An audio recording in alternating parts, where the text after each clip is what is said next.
Yeah, you do radio. Welcome to Happy Hour, brought to you by Best Damn Bookkeeping. Ooh, it played the music while the intro clip was going. Did it do that on your guys' end too? Yeah. I feel like Good stuff, Dan. I feel like a lot of times it cuts the music out. You play the intro clip and then the music kicks back in. Maybe it's because I'm playing it in StreamYard. Yeah, that's probably it. Probably it. Well, cheers, ladies and gents. Well, not you guys. Any ladies out there that are listening, cheers to them too. You guys are all gents, as far as I know. Happy Wednesday. It's happy hour, baby.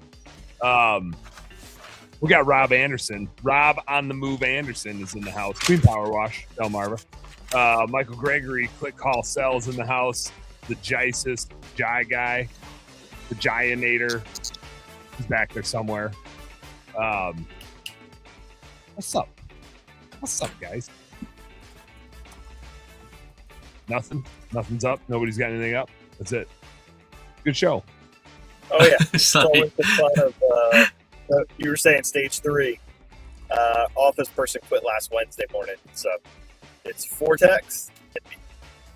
Vortex and Rob, the office man. Yeah. Out doing office stuff. Yeah. Just couldn't handle the busy season. Yeah, the busy season of July. Yeah. Or maybe just worn down from the busy season, and then that was it. Yeah. It is which we'll get into it because I think that's the biggest part of like getting through a purgatory is just the damn people, like finding the right fucking people is the thing, and until you find the right ones, you just like get stuck. We got in other news, this is like my ask, but also an FYI for all y'all out there. Jai and I are putting the gas pedal down on the social media stuff tied to this podcast. Working with another agency to like boost some clips and expand our reach, and in support of Best Damn Bookkeeping. Like, it is a marketing tool for Best Damn Bookkeeping, obviously. But it's also a way for us to broaden the horizons of the podcast. So while I say that, do us a favor. Go on Apple, go on Spotify, give us some stars, whatever you think is worthy of the shenanigans of this show. Give us some love and support there. We're on Instagram, we're on the TikToks, we're obviously on the Facebooks and the YouTubes, and we're even on LinkedIn, damn it. So go and follow, subscribe, thumbs up, like, do all that sort of stuff. Help us in our mission here to broaden the audience, get this out in front of a few more people. Do it on the socials and do it on the podcast streams. Wherever you listen to your podcast, go give it a follow. What I missed, Jai? How's that? Producer man, Jai. Did great, man. You said pretty much everything. Yeah, so what I was going to say is, like, follow what Dan said. Hey, there we go. Yeah. That's like how I hang my Christmas lights. Somebody will hire somebody like Rob to do an awesome design, and then I just put ditto up on my roof and put an arrow pointing at their house. Also, I don't give this enough love. You'll hear some ads today because this is on Turfs Up Radio. We're on the radio right now. If you're listening, you could be listening on Turfs Up Radio. There's a lot of places you can listen, but we're truly live on Turfs Up Radio right now. Welcome all you Turfs Up Radio listeners. So if you're out there and you're listening somewhere other than Turfs Up Radio, go check out Turfs Up Radio. It's some badass internet radio, a whole lot of podcasts hosted out there, all centered around home service businesses, quite a few of them around the green industry. A lot to like. They got some cool shit going on. So go check out Turfs Up Radio. We're missing JC and Angela for another week. They're still somewhere in the world. I don't know if they're still in Bali. Seen a lot of Bali updates from JC, but I think they're on the move at some point here. I don't remember if they're coming back through Africa or coming back through Europe. I don't even know if they'll be back by next week. Who knows? I'm traveling next week, but I will be back in time to make the radio show on Wednesday. So I don't need to miss next week. But then the week after that, I'm out down by Michael, but I'm farther down. I'll be in Mexico for a minute. So I'll miss one.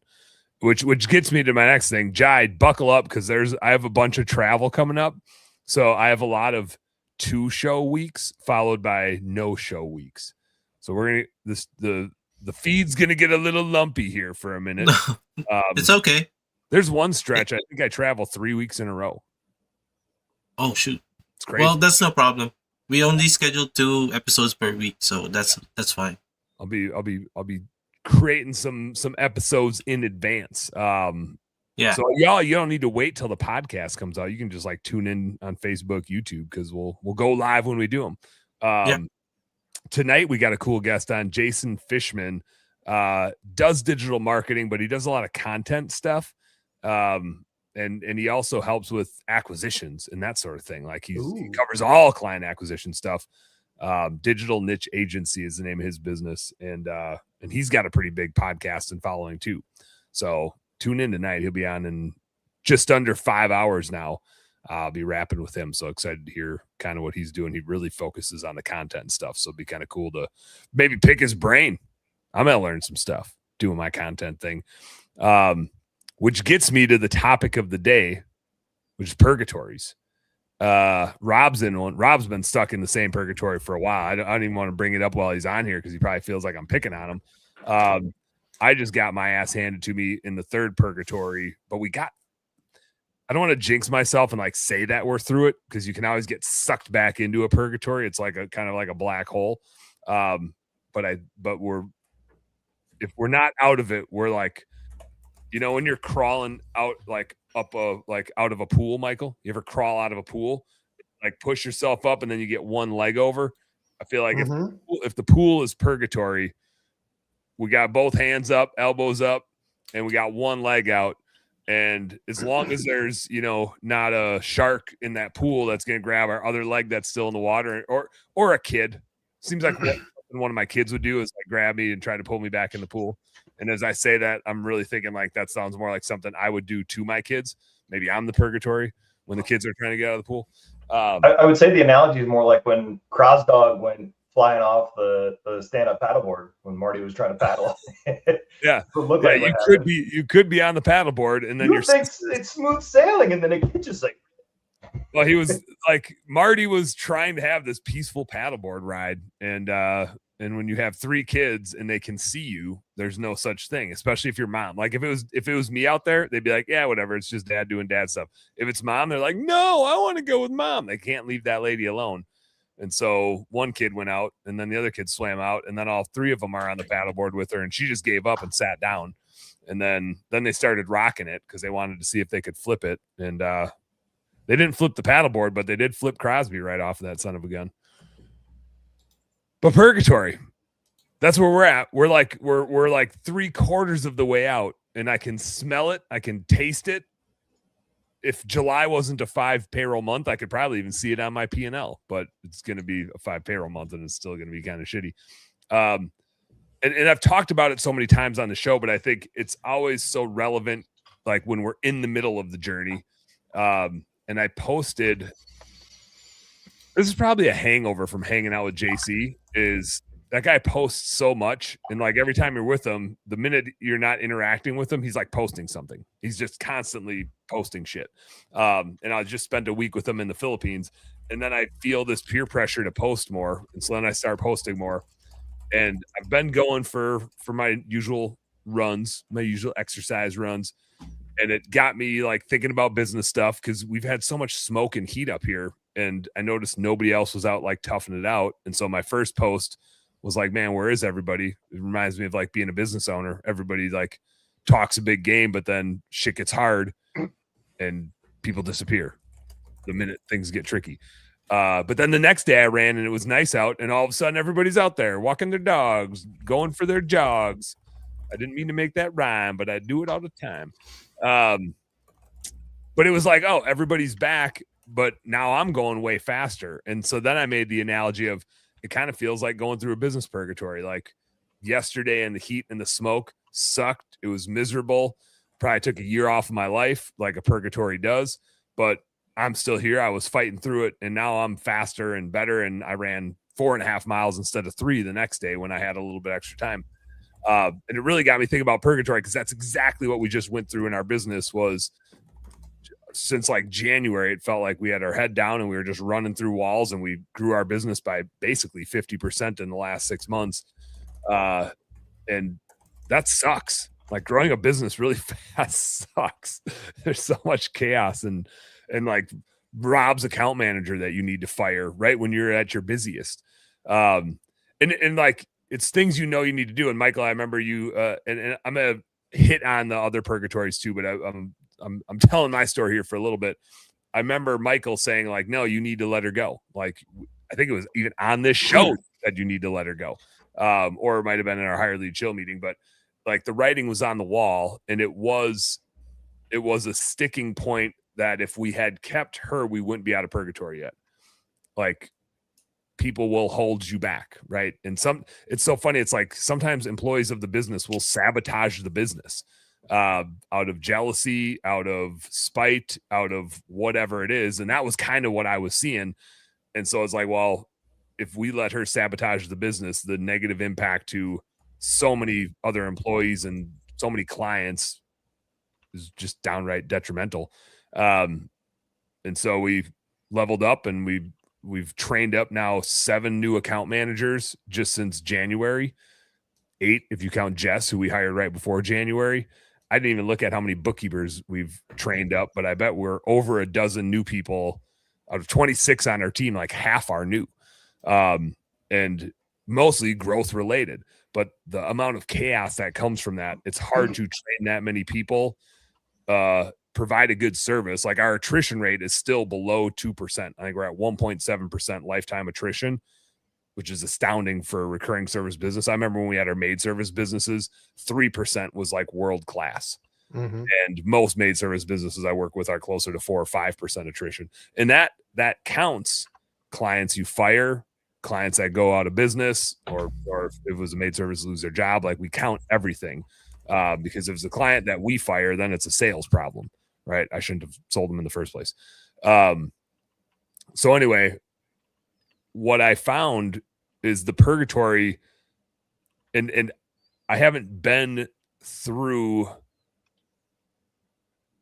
I personally, on a standalone basis, haven't built a business through purgatory number 3. So this is kind of like a reflection. Michael, you've gone through this. Rob, you're bouncing your head against it. I've been through all of it. Yeah. And one of the observations I had is, like, the timeline, and maybe it's like the revenue timeline, but just the timeline to get through the purgatories gets longer. In that, when you're going through purgatory number 1, which is getting your second truck going, or you getting out of the field, like that first employee or two, all you really need is like 200,000 more revenue, maybe even sometimes like 100,000 more revenue, and you're kind of through it. You get enough meat on the bone to get the next truck or get the next employee, and you can escalate. It gets trickier. Purgatory number 2 is where you get like the office manager and the production manager, or Rob, I think you call them your service manager, where you've got one person in charge of the field and one person in charge of the office.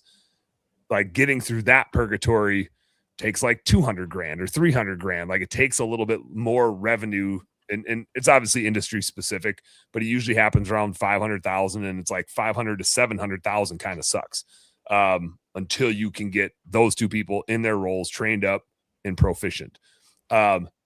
Once you get to this like $1 million mark, to get, and I've watched this with Andy Mashura, who I work with in Minneapolis, like my old partner at Kahuna. It's like 1 to 1.5 million. It's like a $500,000 run to get through that purgatory. It seems like, I think some of that depends on how fast you go timeline wise too, but it's like, you need enough runway to afford to build a real leadership team, to like really make it so the business isn't totally dependent on you to grow. And that your GM or whoever is like running the operations, and Michael, I think for you, this would be Matt, that person can actually lead the team and take a lot of the weight off of you, so that you can focus on the strategy and the growth stuff. They will help with it. They can really run the day to day, and you're not people will come to you and you're like, I don't know what we do anymore. Like, you got to ask Matt, right? On my team, I can jump on a call and like talk to the client about it, but we probably need to pull Skip in because they're going to use this thing, and Skip is the one that has all the experience with that thing. Like, I know it's a thing that we do, but I don't know how it works because Skip is the man. Skip runs the show. And it takes a while to get all those pieces of the puzzle in place. We're still not done. We still need to get Skip's clients offloaded. I think we're down to like 20 now that he still oversees, and we're just like slowly shifting them so he has none left and he's truly in a GM role. But damn, it takes some time and it takes some revenue to be able to pay somebody, six figures ish to be in that type of role. You need a lot of runway to do it. So like I said, I don't want to like prematurely celebrate that we're out of it. We're doing the moves to get out of it. Like, I think we're through most of it, and now we can see all the light at the end of the tunnel. We still got 1 foot back in the pool though. Like, we got three points on the ladder, if you will, but we still got one dangling off. We got to get that fully shored up and do our first. And maybe this is part of the catalyst is Skip and Katie and I. Katie's our new, I like to call it the account manager. Like, she manages all the account managers. She's the account manager. But she thought the redundant title wasn't as cool as I thought it was. So we decided to call her ops manager instead. But I think Skip and her and I are all going to go down to CleanCon together. So they both get some client FaceTime in down there, and then we can hang out. Like, we laugh because I've seen the Filipino team twice now. I've never met any of my employees in the US. They're all jealous. I'm like, guys, it's just so expensive over here. I gotta pay to fly all you guys around versus when I go to the Philippines, JC and Angela pay to fly everybody around. I just got to get myself there. It's different. It hits different. One's on our P&L and one's on somebody else's P&L. It's just easier. So it's interesting. It's interesting. Like, I don't know how long the sweet spot lasts now, though. That's the next question. I see it go from like 1.5 usually to 3 million. Like, the purgatory lasts longer, but so does the sweet spot once you get that leadership team in place. So I'm kind of excited to be in a sweet spot. And one last analogy here, and then I want to go back through the other purgatories because I ran again today. I didn't make my post yet, but I plan on making a post, and it's going to sound something like this, which is you get through one of these purgatories, and as a business owner, we always feel guilty when we start being comfortable. Like, most people seek comfort. So often when we're comfortable, we're like, oh, damn, I'm comfortable. This is uncomfortable that I'm comfortable. And so I encourage everyone, like, when you get into a sweet spot, not that you need to stay there forever because we're business owners and we can't help ourselves. But once you get through one of those purgatories, it's okay to like enjoy being profitable for a little bit, like enjoy consistency for a little bit. That doesn't mean, and that was my run today. I scaled it back to 3 miles. The temperature is still cool. The smoke's gone. I could have like tried to run an 8-minute mile. I ran another like 8:20, I think, somewhere around 8:20, which is about the pace I ran the last couple of days. Yeah, like, I could have kept pushing, but also I just ran the last 2 days. Usually 3 days in a row is about all my body wants to do. And then by day 4, I'm like, I think I'll lift today. We got to change it up or my knees. And I think in business, we have to like recognize the same. I could see it in my team. Skip brought it up. Like, we've had our heads down working way too many hours as a team since January. And Skip's like, man, I kind of feel bad saying it, but like, I'm excited. I'm looking forward to slowing down. I was like, you don't need to feel guilty about that. That is part of the process. And it took us longer to work our way out, partially because we had to fire Rob's account manager and 50 other clients that she was their account manager too. Like, that was it was like 2 steps back to take 3 steps forward. It wasn't 1 step back to take 2 steps forward. It was 2 steps to take 3 steps because we had to make a massive change like halfway through. But you don't need to feel bad when you get into a sweet spot and life gets easier and profitable. It's part of the journey. Enjoy it because you will hit another purgatory. It's coming. Don't act like it's not coming. It'll be here before you know it. But in the meantime, grab a beer and enjoy it. That's my story, and I'm sticking to it. Jai says we got to take a commercial break. Let's hit a commercial break. Then we got to come back, and we'll hit on the other purgatories, and we'll probably talk about Rob and his purgatory and what he's got to do. Yeah, you guys know what to do. Home Service Happy Hour podcast. We'll be right back. Don't go nowhere.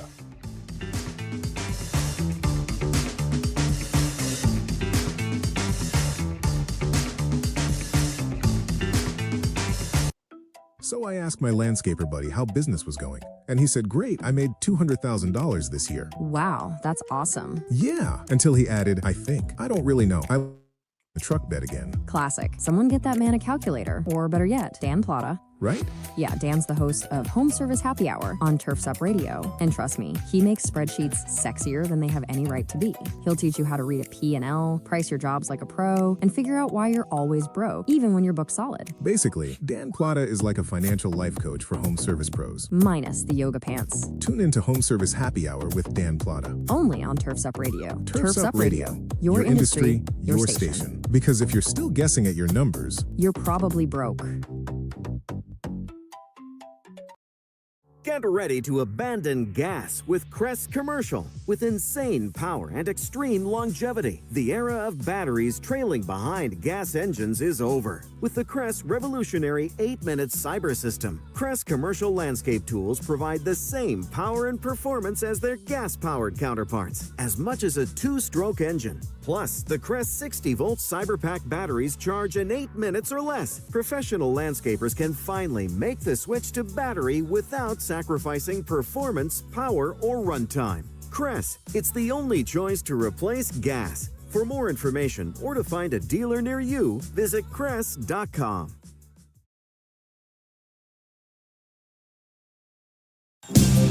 From the East Coast to the West Coast and around the world, no one rocks like Turf's Up Radio. Turf's Up Radio, your industry, your station.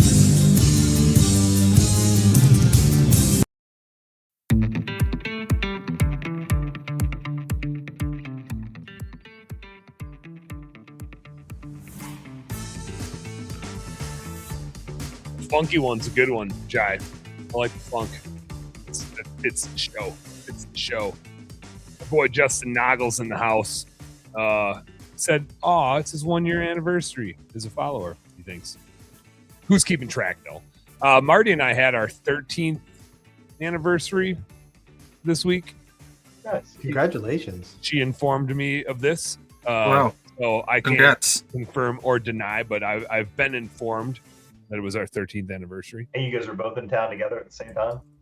I think so. But now she, like, 3M has their golf tournament this week up here, the 3M Open. And so she has a bunch of clients in town. So, like, every night she's at, like, client dinner, client meeting thing. So I'm on full on dad duty. I got the pickups, I got the drop offs, I got the sports, I got the, like, we had a birthday party for June birthdays yesterday because we've been so busy. And Marty wasn't at the birthday party for the family because she's doing what I normally do, which is I'm usually the one that's gone and busy. And now Marty's like here and busy. But I think she travels the next 3 weeks in a row. We're back into that phase where our kids think we're divorced because they're like, oh, it's my week with mom. Oh, it's my week with dad. There was one week, super embarrassing. I think it's next week. Marty was like, okay, so we got my parents watching this and then this. And I was like, well, what about this next week? Because I'm in Michigan and you're somewhere. And she's like, you're gone this week too? So next week, we're like, nobody was watching our kids. We figured it out. We solved it. I think Danny would be fine. She's pretty responsible, 10-year-old. Yeah. She could have figured it out. Frozen pizzas and mac and cheese every day. But alas, we got some grandparents to watch them. Justin said, back on the purgatory topic, and this made me think of something. He said, I am feeling that right now. Big time, need the downtime to recover. There is something about like blowing through a purgatory and like getting through it generally happens in your busy season. Like it kind of has to, because part of getting through purgatory is like growing enough that it allows the right people on, like it affords you to get the right people in the right roles. And if there's not enough growth, you can't afford to go get the right people for the right role because you can't pay them enough, or there's not enough for them to work on. So that it's probably part of the pain of it, is especially in a seasonal business, like working your way through that purgatory happens amongst all the other chaos of when things are at their busiest. Maybe that's why January up until like now felt like just bonkers in our business. But we made it. There's another observation that I had, and Rob, I think this is what you keep banging your head against, and the fortunate cheat code that I had in Best Damn Bookkeeping is I had Skip, and I mentioned that I think last week. And it is all about people, but when you already have a GM caliber person that's one of your first 2 employees, and they're like, "Yep, where are we going? What are we doing? I'm building this thing with you." Like, it is a cheat code to grow really fast, because somebody can problem solve, make decisions, handle bad clients, handle good clients, handle bad employees, handle good employees, and not everything falls to you. And that's always the biggest burden, is how much time you have available to make decisions. And is there anybody else on the team that can step up and make them? And even if they make them wrong, is there somebody else that can at least like step up, own it, and be close enough so that the business can keep moving forward? And I had a fortunate circumstance of leaving my old business and Skip saying, "I'm leaving too. How can I help?" I don't overlook that one bit, because you can't do it by yourself. Like, it's just impossible. You can only grind and hustle so much. Rob, what are you seeing? I saw you made a Facebook post. I think I saw like JC reply to it, and I didn't even comment on it because I never saw the original one. It got back to the whole, like, I mean, you kind of nailed it. Like, it is having the right people around you, and then also not putting up with the crap that's holding you back. And that's kind of like the funny part. It was like, attendance has been a bigger issue than I've really wanted to admit. And like, it keeps always being, and I was thinking about today, it's like, with a new person, they went and got a doctor's note. It's like, it excuses the day, or legitimizes them not being there, but it doesn't excuse the absence. Like, it doesn't make that absence okay. Yeah, it does. It still doesn't help the business do what the business needs to do today. We still have clients and other employees that have stuff to do that rely on everybody. Well, and like, I've had this happen with multiple salespeople, with office people, with service, like all, and I kind of spelled out a bunch of them when I like look back at it. It's like the amount of times that people having either health stuff or personal stuff or kid stuff or whatever, and then it's like, oh, okay, I can't come in today. Okay, Rob fills in that spot. Or I can't work today. I got this. Or my car broke down. I got this. And it's the crazy thing with the office person, like, she missed a bunch of time. I had never disciplined her about it. I'd never done anything about it at all. Like, and when I look back at it, there were 7 out of 10 weeks that she missed some time. Oh, Jesus. Dude, she did the job really well. Yeah. Like, when she was here, and like, fortunately, it's been slower, so it hasn't been like some massive thing, other than it just being like, oh, another thing. And like, it's so easy to, that I was vulnerable about it too, like last year during Christmas light season. I mean, I had an office person who was missing time, and I had a service manager who kept missing time. And that all snowballs, but also like, that was a major purgatory, because like, we just got to get through it. Like, I don't even know how I managed to, like, if I had fired either one of them, and even sales guy was missing time. And it's like, okay, so like, the big thing that I've been saying with all of our Indeed applications, it's like, the immediate question is what does reliability mean to you? It does. If you can be the best player in the world, and I forget who, whatever, there was some NBA player. It's like, yeah, he's such a great athlete, but he spends 90% of his time on the IR. It's like, well, great, have him on your bench, but the best ability is availability. Yeah, and I mean, like, that's So I mean, that's the challenge there, and I'm realizing too. Kudos to Katie. I watched the video of our P&L. I liked her vibe, which was good. She's like, yeah, so like you should probably spend more money on marketing. You're like 2 or 3%. You should figure out a way to spend more money there because that's really, really green and everything else is bad. But it's just getting to those times of figuring out like, how do we make sure that we're getting the right person? Yeah. How do we, once I get the office person, then I can start looking at the service managers, get the salesperson, which is what it's like, I need that solid salesperson to get the sales going and offloaded. And that's where because I can't keep these things going. I've told people like our marketing spend isn't up here because Rob's already up here and work to do. And it would say like, somebody go sell and I can spend a whole bunch of money on leads if you can go run them. But if I spend a whole bunch of money on leads and then we can't run them, then cool, let me just tank my business. Yep. Like that sucks. The driver of marketing is always recruiting. Like if you're not confident that you have the right people, then you can't market aggressively because it's so risky. It's like, well, I'm gonna go sell a bunch of shit and then do a terrible job and like make promises and not deliver.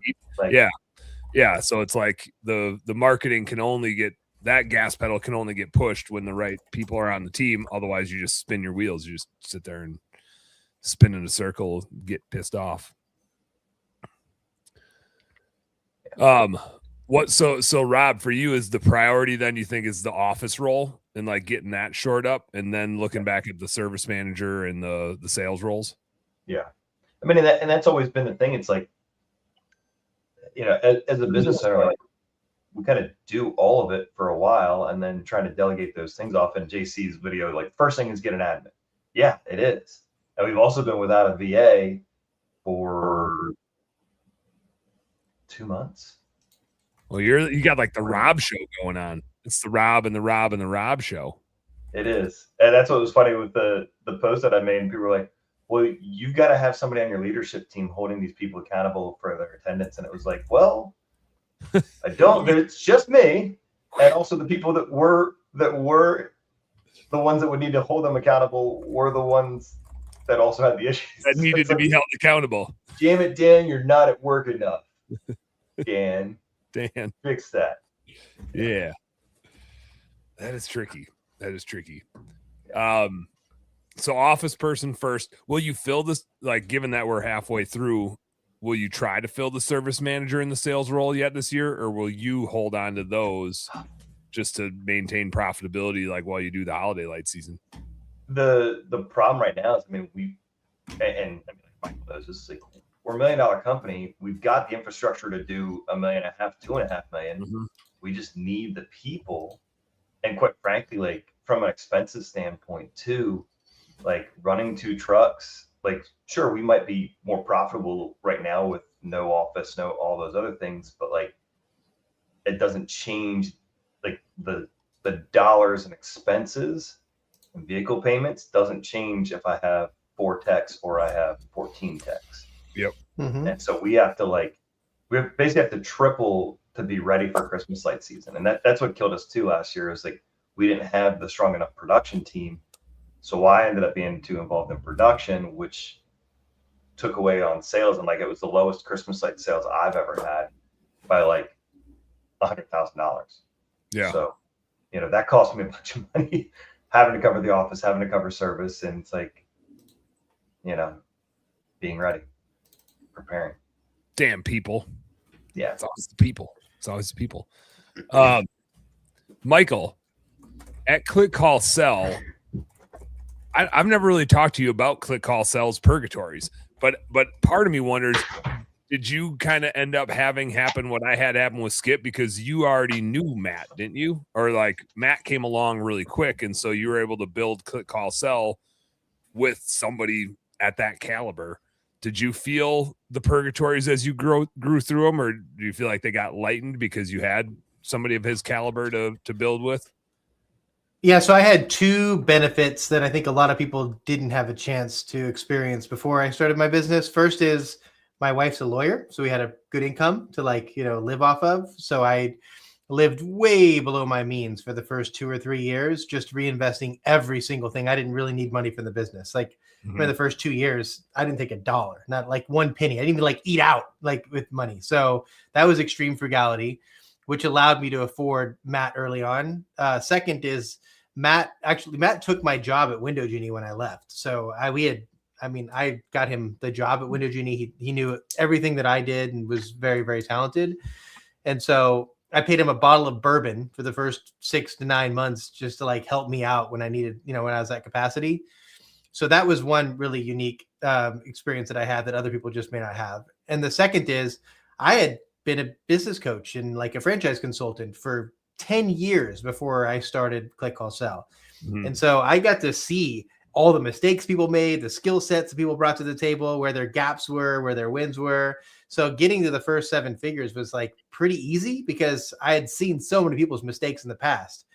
And I'll just take a little side note here as far as like people that say like, oh, unless you've actually built a business for yourself, you can't coach and teach yourself. Every franchise organization like Neighborly or Service Brands, whatever, they all have franchise consultants who have never owned a business. They're just analysts. They understand the numbers. They understand the analytical side, the objective side to growing.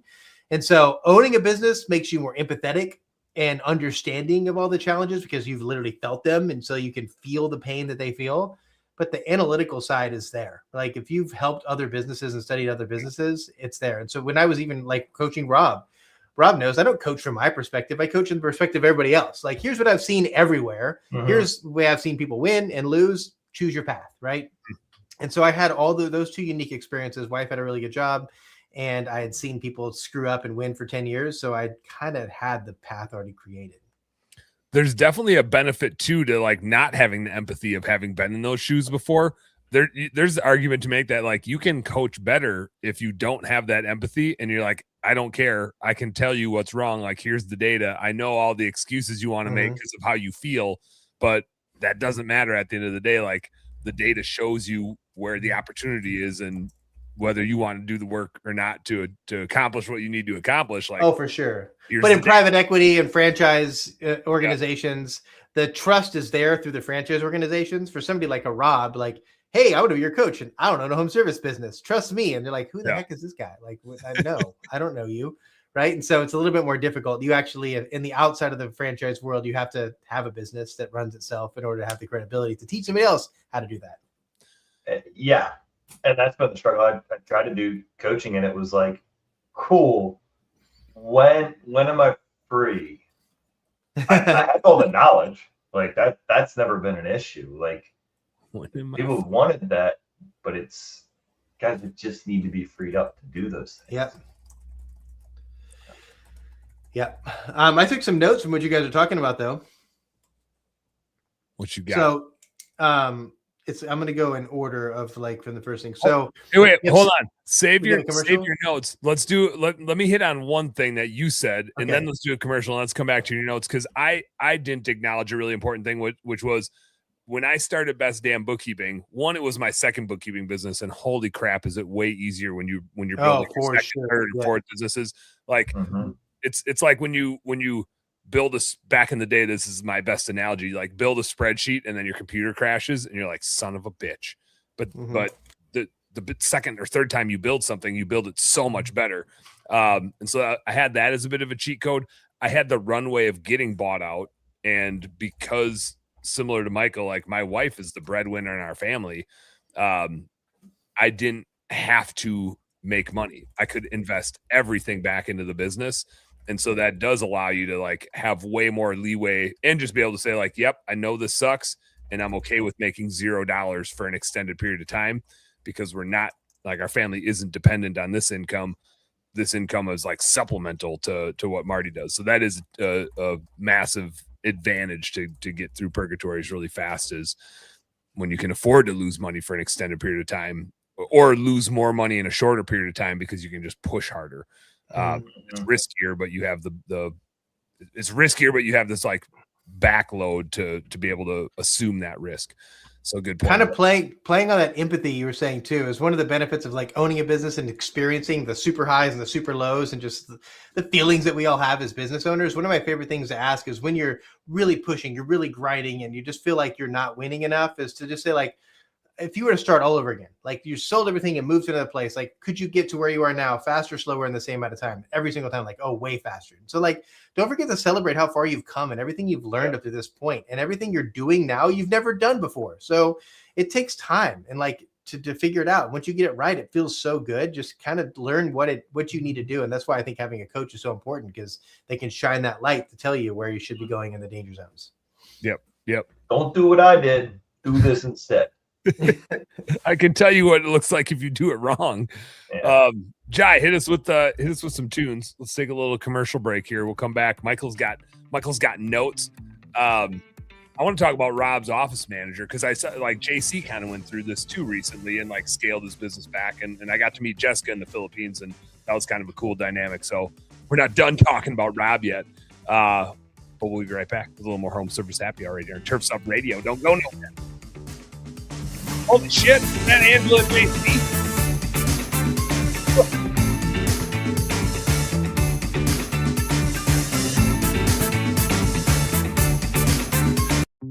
If you haven't heard of Toa Tools yet, it's time to plug in.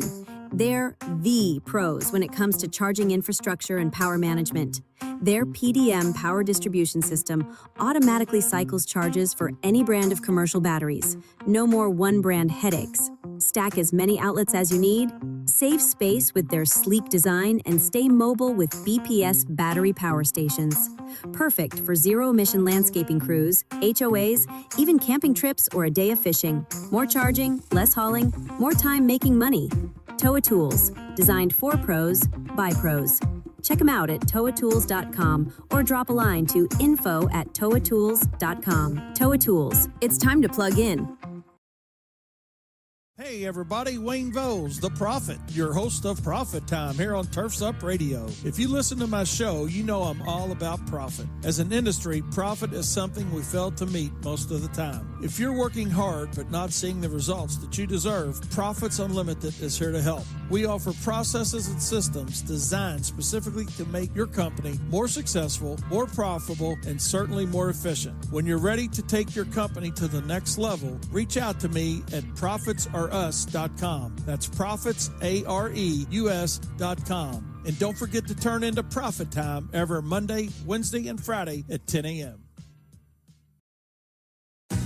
Hey, Turfs Up Radio fans, do you know what time it is? That's right, it's time for Turfs Up Radio. Now you can catch us streaming live 24/7 with pro talk, pro tips, and pro interviews.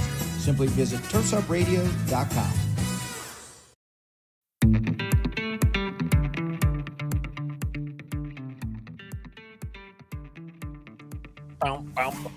Everybody left. After me.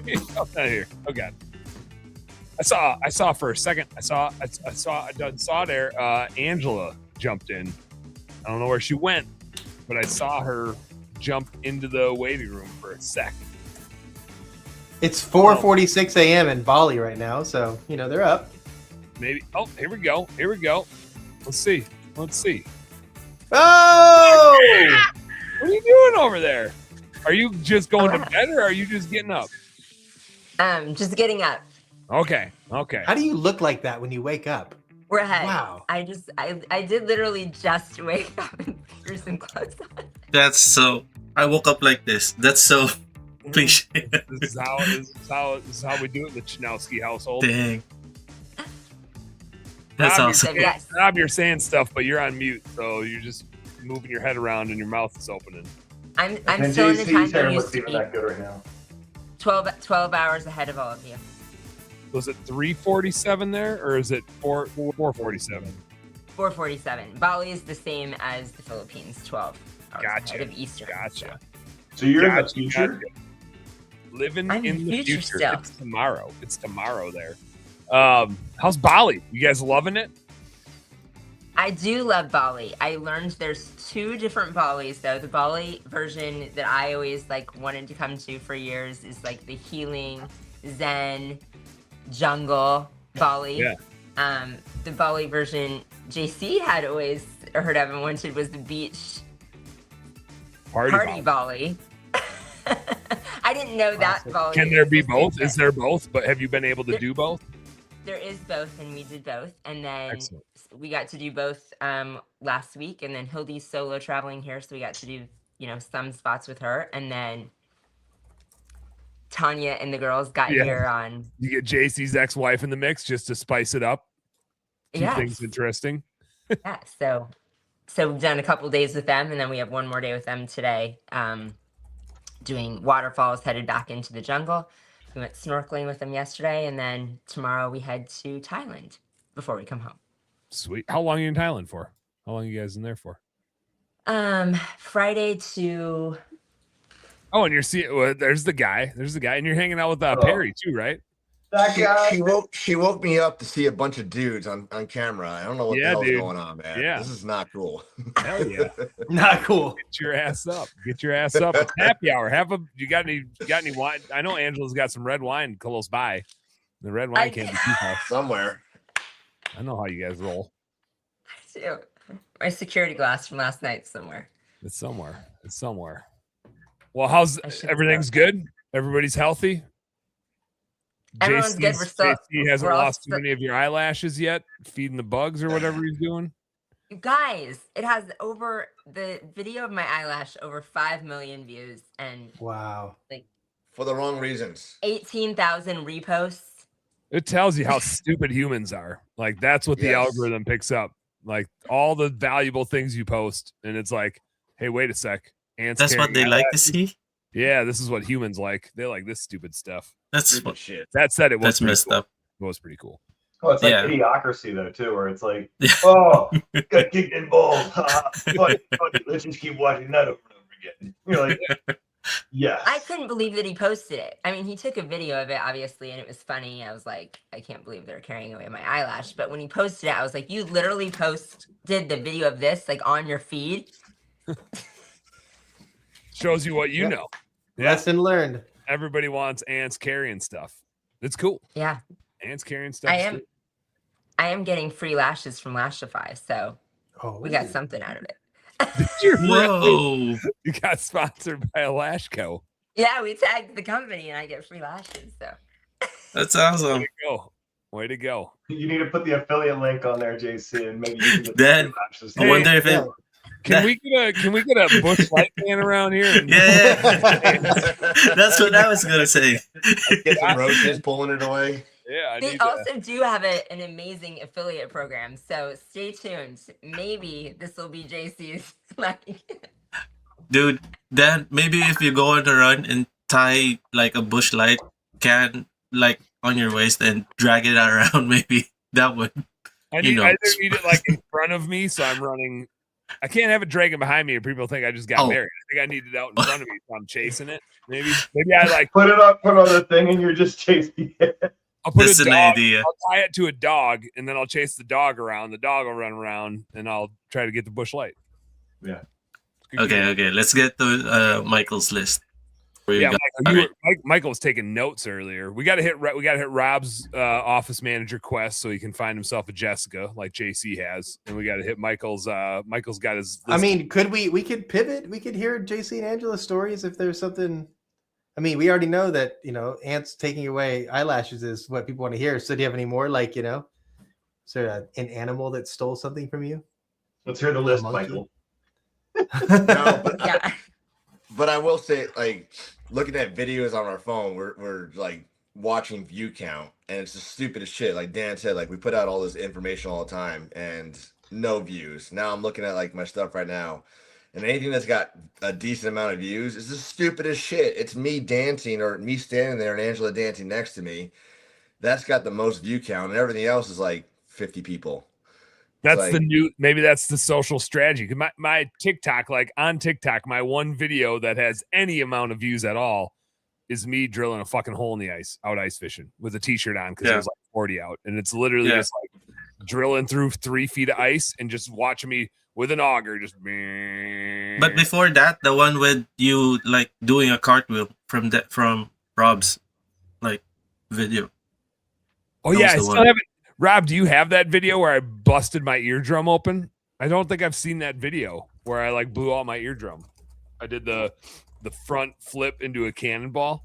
I could the one like you do. the 1.5 flip. Yeah, onto the side of my face when it blew my eardrum out and I bled out of my ear at night. That was super cool. It would be really interesting to see like total view count for just like stupid, mind-numbing, dumb stuff versus like genuine high-value content. It's like they're trying to dumb us down. It's like the social media equivalent to chemtrails, versus right? Mr. Like, Beast. Don't watch that. Come on. Watch this. Be Watch this dumb, stupid stuff. be dumb. Well, because you're gonna watch a video that's like got really good content and give you an idea. You're gonna leave social media and start doing that thing. They don't want you to leave social media. They want you to find the next monkey that steals your underwear. Just right? swipe. Mhm. Yeah. That's what they care about, is keeping you on social media. So make content that's informational that keeps them on social media, and then you win, right? I was I'm already working on a series of social media posts. Jai, FYI, of this, I ran this by Marty the other day. A series of "Are your books jacked?" And then, like, while I'm asking them questions, like in whatever the snippet is, I'll be lifting weights but doing it really bad. Either like really small weights or just freaking going all over the place, or like huge weights, but then I throw them because they're made out of foam. But like a barbell with like 8 45s on the side of it, and I'm just like benching it and then just like throw it off to the side. So I think there's a thing coming here about "Are your books jacked?" and then I'll do a weightlifting. You should have won like super arm. Yeah, just like Hans and Franz, just one. So I got to work on that. Maybe that's a way to keep them, like add some value and keep them here. We'll see. I don't know. Or just get some ants. Maybe just get some ants walking around carrying stuff and then say smart things while people are watching ants carry stuff. Mm-hmm. Combo. Yeah. Michael, hit us with your notes. Hit us with your story notes. All right, I got to call in 4 minutes. So we got to hurry up. So this is going like chronologically as you were speaking. Angela, we did your favorite topic today. We were talking purgatories today. We made purgatories. So yeah, you get to hear the second half. And good morning, JC. And Angela, you look like an angel in the morning. Like, how do you wake up looking like that? It's just amazing. All right. Just only said that because JC's here.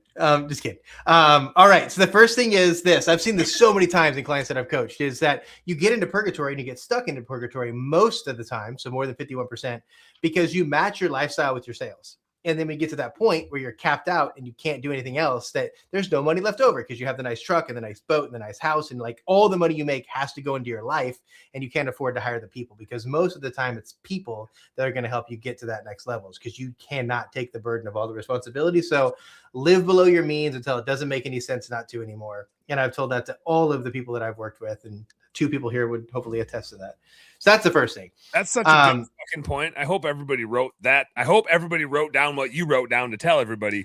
Like, that is such a good point. I watch that happen so often with our bookkeeping clients, is they make some money, they spend it all, and then they wonder. Teresa McConnell's not one of them, by the way. Teresa McConnell kicked purgatory's ass.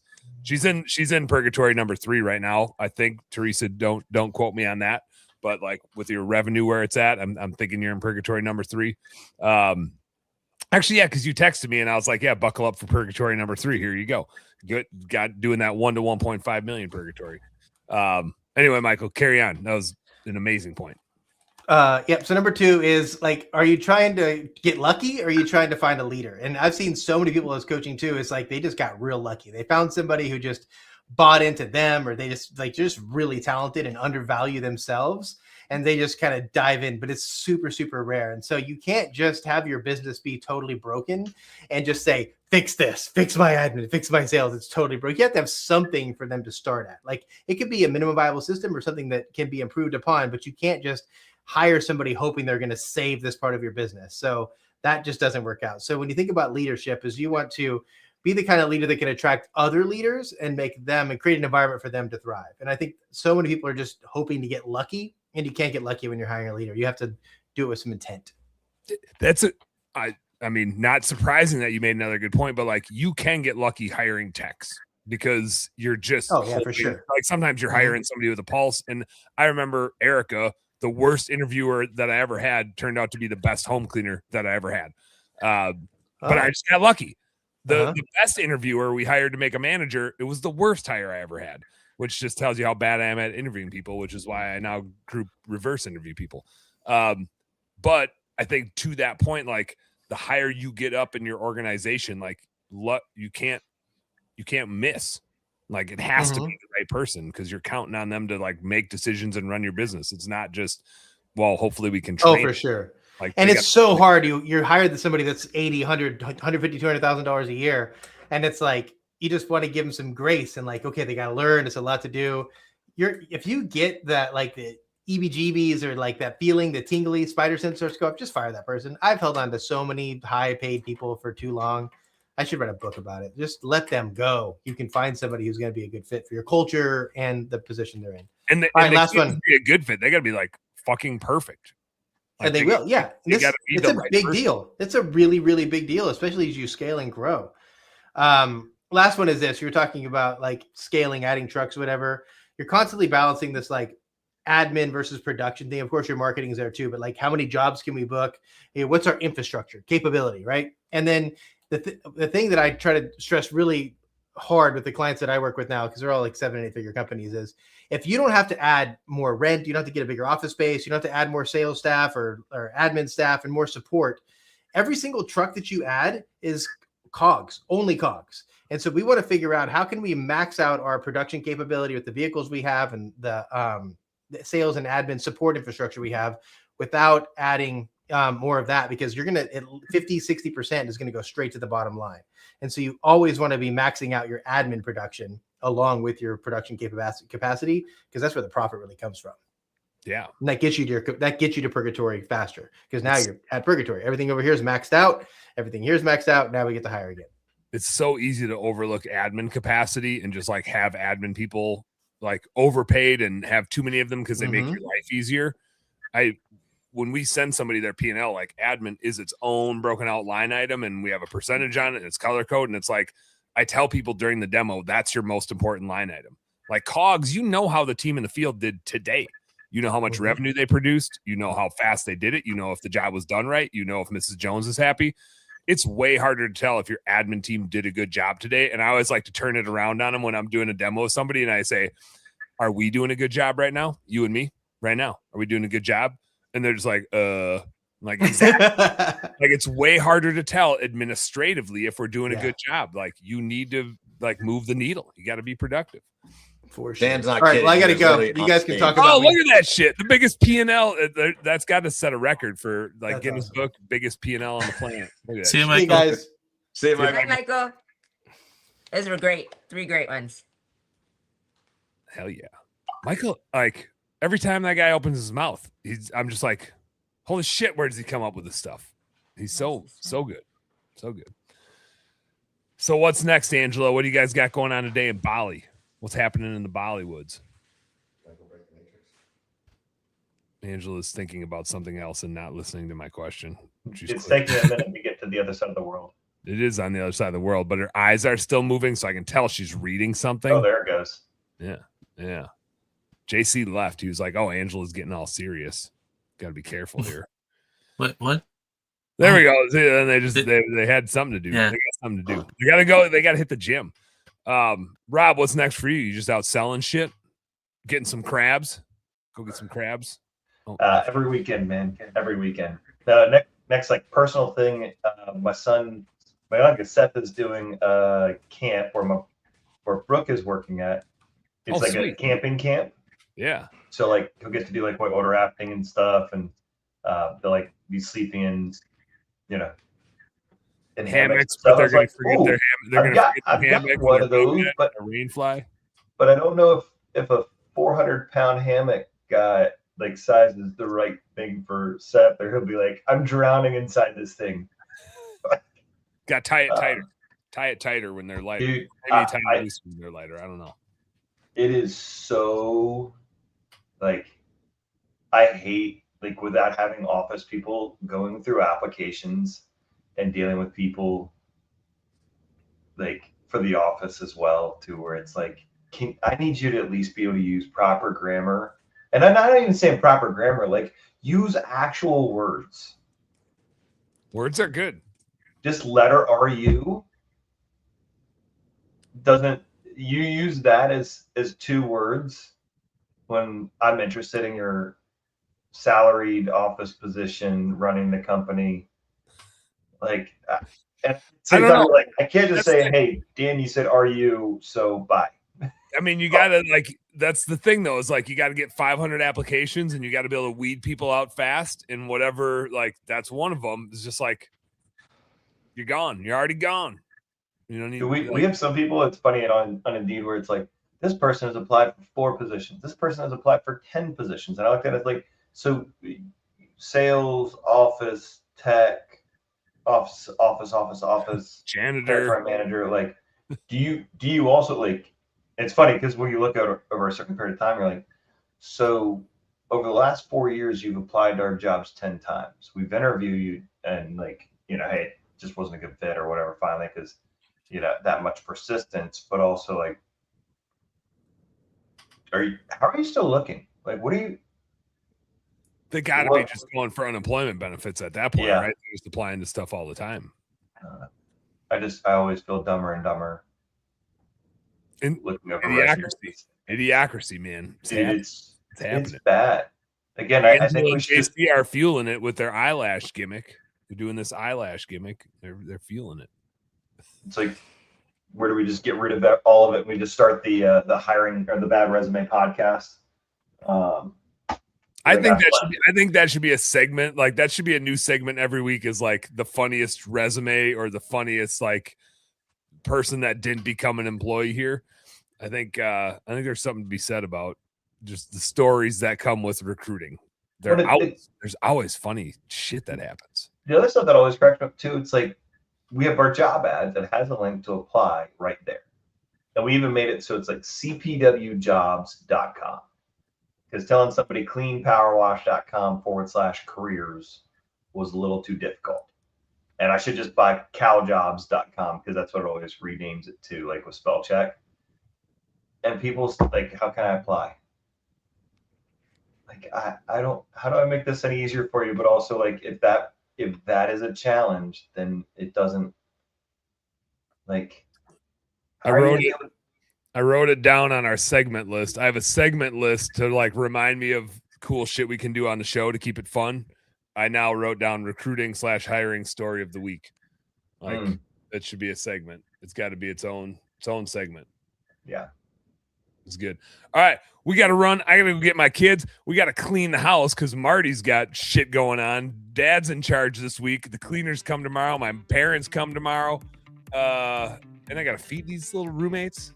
They want to eat. I think they want to eat. So I should probably do that. Jason Fishman from Digital Niche Agency is on tonight. JC, what are you doing over there? You okay? Hey, on the bedroom. Just waiting for the ants. They're around. They're around. Just throw an eyelash out, maybe a piece of food, maybe like a tortilla chip, and watch them carry that away. Film it and get a 10 million viewer. See if you can get sponsored by Frito-Lay. Never know. Then throw a Busch Light can out and see if you can get me a sponsorship. All right, y'all know what to do. Work smarter and harder. We'll catch you in a little under 4 hours with Jason Fishman right back here, wherever you're watching. Peace out. Ange. See you, Rob. See ya.